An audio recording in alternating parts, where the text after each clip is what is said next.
Shalom Bapak Ibu, Saudara-saudari, adik-adik yang sangat dikasihi oleh Tuhan Yesus. Nas yang akan kita renungkan kali ini adalah dari Rut 1 ayat 1 sampai ayat 18. Adapun tema yang akan kita renungkan dari Nas kita ini adalah mewartakan firman kepada orang dekat. Mari kita mulai renungan kita ini dengan kita bersama-sama secara seksama membaca nas kita kali ini sebagaimana terpampang di layar di hadapan kita. Silakan.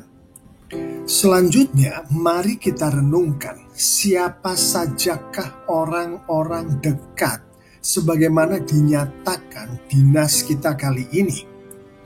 Rut 1 ayat 2. Nama orang itu ialah Elimelech, nama istrinya Naomi, dan nama kedua anaknya Mahlon dan Kilion. Semuanya orang-orang Efrata dari Bethlehem, Yehuda, dan setelah sampai ke daerah Moab, diamlah mereka di sana. Secara tersurat menunjukkan kepada kita bahwa orang-orang dekat di ayat 2 ini adalah Elimelech, dengan Naomi, dengan Mahlon, dan dengan Kilion.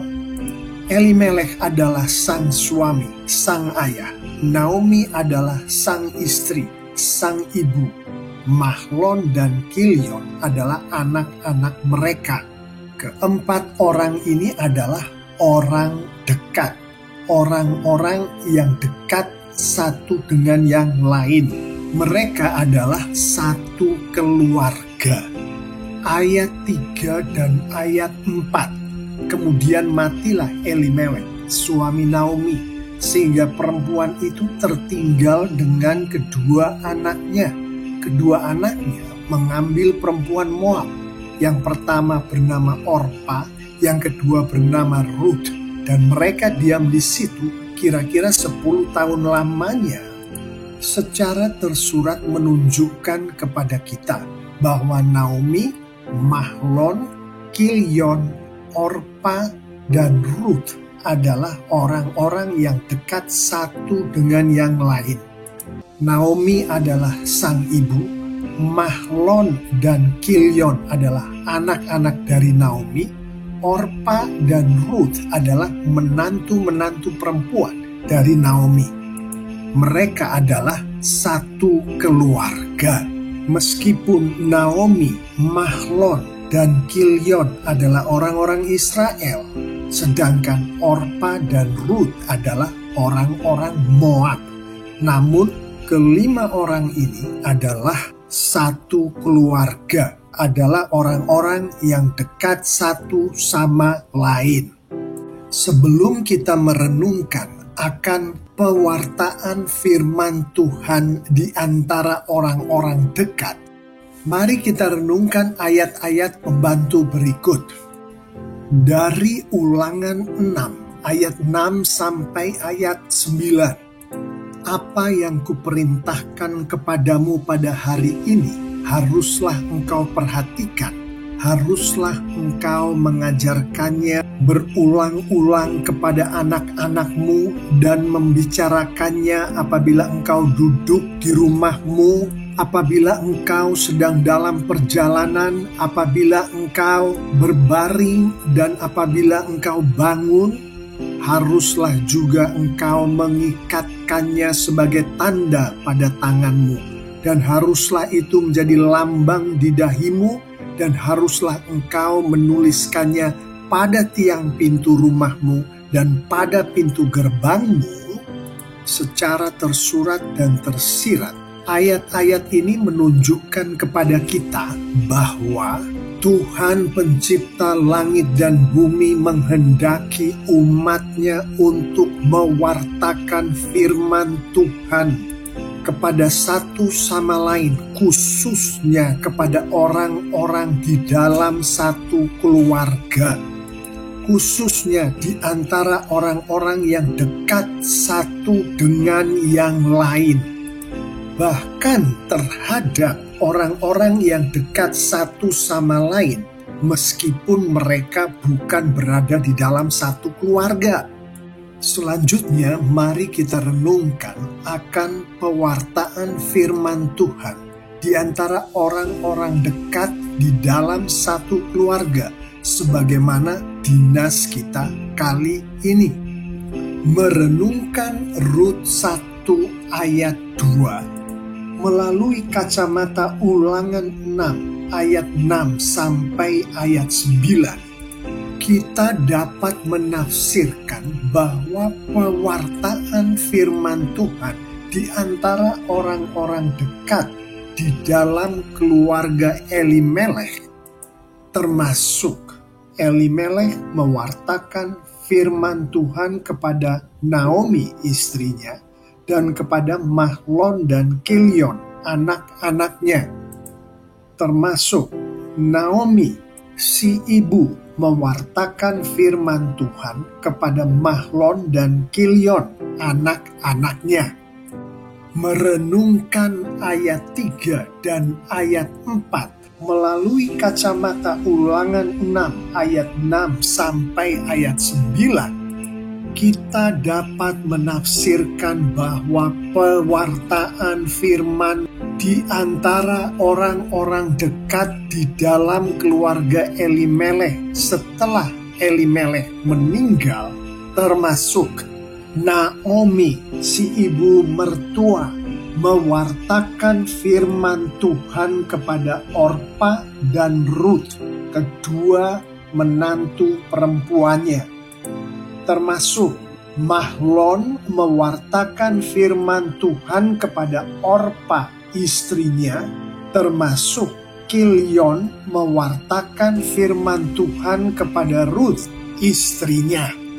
Tuhan berkenan atas rangkaian pewartaan firman Tuhan di antara orang-orang dekat di dalam keluarga Elimelekh ini. Dari perkenanan Tuhan atas rangkaian pewartaan firman Tuhan ini, Tuhan berkenan menghadirkan buah dari rangkaian pewartaan firman Tuhan ini. Ayat 16 dan ayat 17. Tetapi kata Rut, "Janganlah desak aku meninggalkan engkau dan pulang dengan tidak mengikuti engkau. Sebab kemana engkau pergi, ke situ jugalah aku pergi. Dan di mana engkau bermalam, di situ jugalah aku bermalam. Bangsamulah bangsaku, dan Allahmulah Allahku. Di mana engkau mati, aku pun mati di sana, dan di sanalah aku dikuburkan. Beginilah kiranya Tuhan menghukum aku, bahkan lebih lagi daripada itu, jikalau sesuatu apapun memisahkan aku dari engkau selain daripada maut, secara tersurat dan tersirat menunjukkan kepada kita bahwa Tuhan berkenan mempermuliakan dirinya, mempergunakan orang-orangnya. Di dalam konteks nas kita ini adalah Tuhan mempergunakan Elimelekh, Naomi, Kilion, untuk kemudian Tuhan memenangkan jiwa baru, yang di dalam konteks nas kita ini adalah Ruth dimenangkan oleh Tuhan. Ruth menjadi orang yang percaya kepada Tuhan. Bapak, Ibu, saudara-saudari, adik-adik yang sangat dikasihi oleh Tuhan Yesus, demikianlah renungan kita kali ini akan mewartakan firman, yaitu mewartakan firman Tuhan di antara orang-orang dekat, yaitu di antara orang-orang dekat di dalam satu keluarga, sebagaimana dinas kita kali ini. Perkenanan Tuhan di dalam rangkaian pewartaan firman Tuhan di antara orang-orang dekat di dalam satu keluarga ini menjadi kemuliaan bagi Tuhan, terutama pada saat Tuhan berkenan menunjukkan buah dari rangkaian pewartaan firman Tuhan yang Tuhan izinkan terjadi pada orang-orang dekat yang di dalam konteks nas kita adalah di dalam satu keluarga, yaitu keluarga Elimelech. Dan buah itu adalah Ruth, yang mana firman Tuhan kemudian menunjukkan bahwa dari keturunan Ruth lah lahir Raja Daud, yang mana dari keturunan Raja Daud lah lahir Sang Kristus, Yesus Kristus, Tuhan dan Juru Selamat kita. Selanjutnya, saya akan menutup renungan kita kali ini dengan mengajak kita semua untuk bersama-sama merenungkan beberapa poin penutup berikut. Rangkaian poin-poin penutup berikut adalah akan Tuhan dipermuliakan. Mari kita renungkan bersama. Poin penutup pertama adalah Tuhan menghendaki dirinya dipermuliakan. Tuhan selalu menghendaki dirinya dipermuliakan di dalam setiap peristiwa yang terjadi di seluruh dunia ini. Ayat-ayat berikut secara tersurat dan tersirat menunjukkan akan hal ini. Ulangan 6 ayat 13. Engkau harus takut akan Tuhan Allahmu, kepada Dia haruslah engkau beribadah, dan demi namanya haruslah engkau bersumpah. Secara tersurat dan tersirat menunjukkan kepada kita bahwa Tuhan menghendaki dirinya untuk diibadahi, untuk ditakuti, untuk di atas namanya manusia di muka bumi ini bersumpah. Tuhan menghendaki dirinya untuk dipermuliakan. Yesaya 42 ayat 8. Aku ini Tuhan, itulah namaku. Aku tidak akan memberikan kemuliaan kepada yang lain atau kemasyuranku kepada patung. Secara tersurat dan tersirat menunjukkan kepada kita bahwa Tuhan menghendaki untuk hanya dirinya lah yang dipermuliakan oleh seluruh ciptaannya, termasuk oleh seluruh umat manusia di muka bumi ini. Yesaya 48 ayat 11. Aku akan melakukannya oleh karena aku, ya oleh karena aku sendiri, sebab masakan namaku akan dinajiskan. Aku tidak akan memberikan kemuliaanku kepada yang lain. Secara tersurat dan tersirat, ayat ini menunjukkan kepada kita bahwa Tuhan menghendaki untuk semua makhluk ciptaan Tuhan, termasuk untuk semua manusia, untuk hanya mempermuliakan, hanya menyembah diri Tuhan saja. Lukas 4 ayat 8. Tetapi Yesus berkata kepadanya, ada tertulis, kau harus menyembah Tuhan Allahmu dan hanya kepada Dia sajalah engkau berbakti. Secara tersurat dan dengan tegas Tuhan Yesus Kristus sendiri berfirman bahwa Tuhan menghendaki hanya dirinya saja dipermuliakan di muka bumi ini, di seantero jagat ini. Hanya kepada Tuhan Allah sajalah seluruh umat manusia, termasuk kita semua, tunduk dan menyembah. Poin penutup kedua adalah Tuhan dipermuliakan melalui umat-Nya. Tuhan berkenan mempergunakan umat-Nya untuk memuliakan diri Tuhan. Yesaya 43 ayat 6 dan ayat 7. Aku akan berkata kepada utara, berikanlah, dan kepada selatan, janganlah tahan-tahan. Bawalah anak-anakku laki-laki dari jauh, dan anak-anakku perempuan dari ujung-ujung bumi.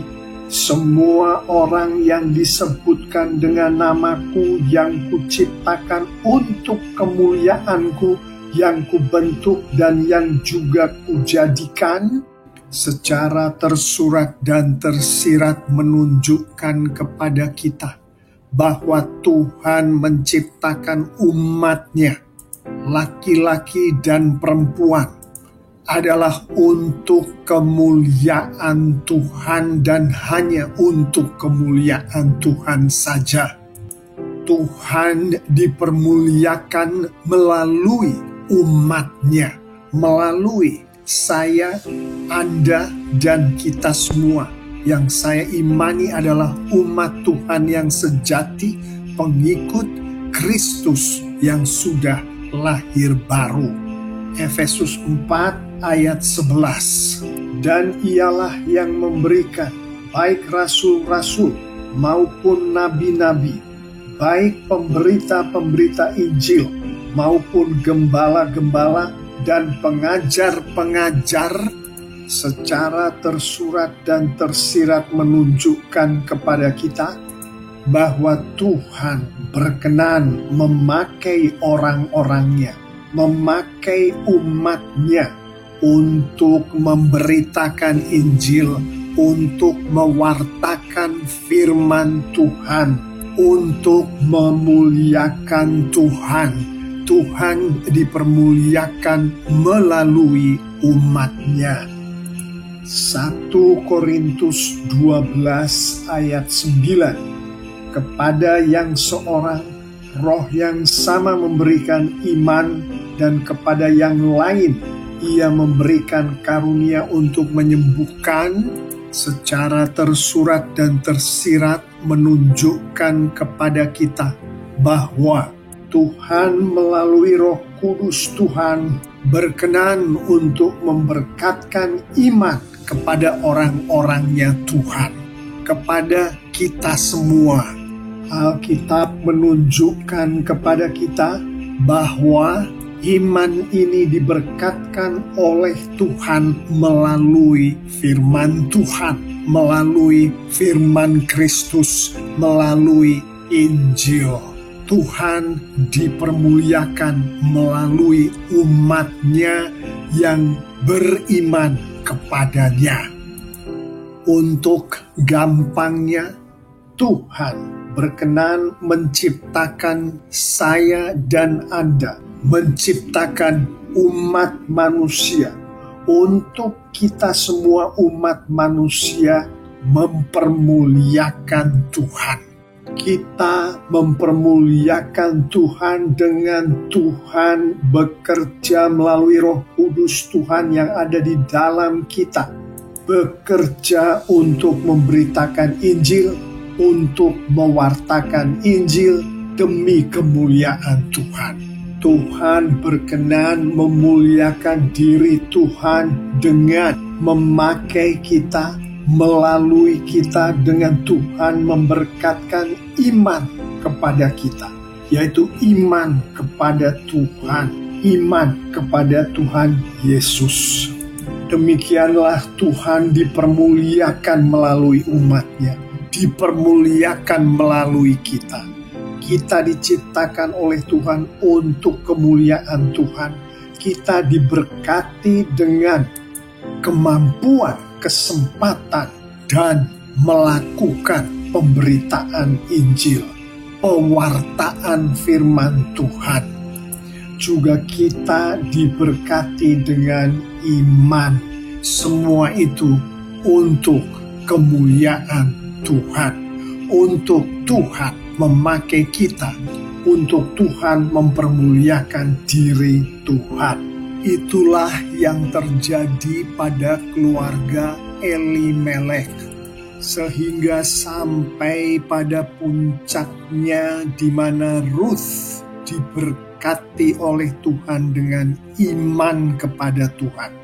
Tuhan menciptakan Elimelek, Naomi, Kilon, dan Ruth untuk kemuliaan Tuhan. Tuhan memberkatkan kepada Elimelek, kepada Naomi, kepada Kilion, kemampuan, kesempatan, dan melakukan pewartaan firman Tuhan. Tuhan kemudian memberkatkan kepada Ruth iman kepada Tuhan, yang mana rangkaian peristiwa ini adalah Tuhan mempermuliakan diri Tuhan melalui umatnya, melalui Elimelek, Naomi, Kilion, dan Ruth. Poin penutup terakhir untuk renungan kita kali ini adalah atas apa yang Tuhan lakukan terhadap umatnya, terhadap kita, untuk Tuhan mempermuliakan diri Tuhan. Tuhan menghendaki kita untuk berserah diri sepenuhnya kepada Tuhan sebagai tanggapan kita terhadap Tuhan berkenan berkarya di dalam kehidupan kita, di dalam kehidupan umatnya.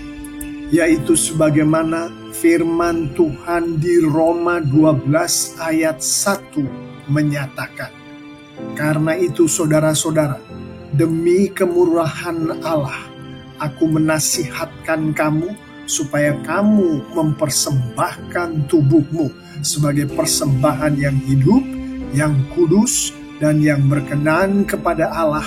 Itu adalah ibadahmu yang sejati." Firman Tuhan ini secara tersurat dan tersirat menunjukkan kepada kita bahwa Tuhan berkehendak untuk kita, untuk umatnya, mempersembahkan tubuh kita kepada Tuhan, kepada Allah, untuk menyerahkan diri kita kepada Tuhan. Dengan kata lain, untuk kita berserah diri kepada Tuhan, berserah diri sepenuh-penuhnya kepada Tuhan. Pada saat Tuhan melalui Roh Kudus Tuhan sedang berkarya di dalam kehidupan umatnya, di dalam kehidupan kita, Tuhan kita menghendaki umatnya untuk berserah diri sepenuhnya, untuk dipakai oleh Roh Kudus Tuhan sebagai alatnya. Itulah kehendak Tuhan. Saya berdoa itulah kenyataan kehidupan kita semua hari lepas hari. Mengetahui dengan jelas akan semua yang baru saja kita renungkan bersama ini, mari kita akhiri renungan kita kali ini dengan kita bersama-sama merenungkan penerapan berikut dan perwujudan dari penerapan berikut ini. Wahai kita semua, umat Tuhan yang sejati, pengikut Kristus yang sudah lahir baru, sebagai penerapan dari renungan kita kali ini, berdoalah selalu dengan khusyuk, memohon kepada Tuhan agar Roh Kudus Tuhan berkenan membuat kita untuk selalu berserah diri kepada Tuhan pada saat Tuhan melalui Roh Kudus-Nya sedang melakukan karya-karyanya, termasuk karya Tuhan mewartakan firman Tuhan di dalam dan dari dalam diri umatnya, di dalam dan dari dalam diri kita, kepada anggota keluarga kita sendiri, yaitu dengan Tuhan memakai kita sebagai alatnya. Perwujudan dari penerapan kita kali ini termasuk kita semua menghidupi kehidupan di mana kita membaca dan merenungkan Alkitab bersama-sama dengan seluruh anggota keluarga kita. Termasuk jika ada anggota keluarga kita yang melakukan tindakan-tindakan yang tidak sesuai dengan ajaran Alkitab, maka kita atas bimbingan dari Roh Kudus menegur dengan halus, menegur dengan kasih anggota keluarga kita yang tidak taat melakukan perintah dan larangan Alkitab itu. Termasuk kita menghidupi kehidupan di mana kita mengajar Alkitab kepada anggota-anggota keluarga kita sendiri yang sedang bertumbuh dalam iman. Termasuk kita menghidupi kehidupan di mana kita mendoakan anggota keluarga yang malas membaca dan merenungkan Alkitab setiap hari. Termasuk kita menghidupi kehidupan di mana kita mendorong dilakukannya mezbah keluarga, altar keluarga di rumah kita, di dalam keluarga kita setiap hari bersama seluruh anggota keluarga kita.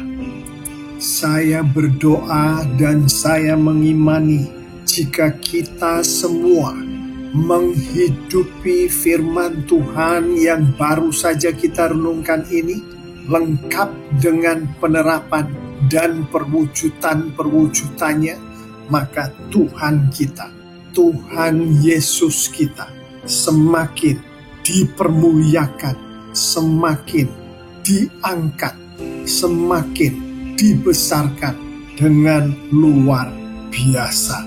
Amin.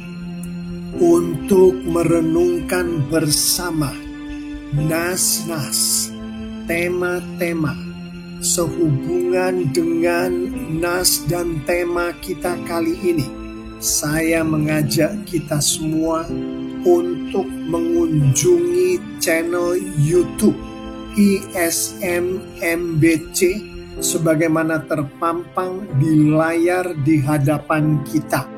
Saya persilahkan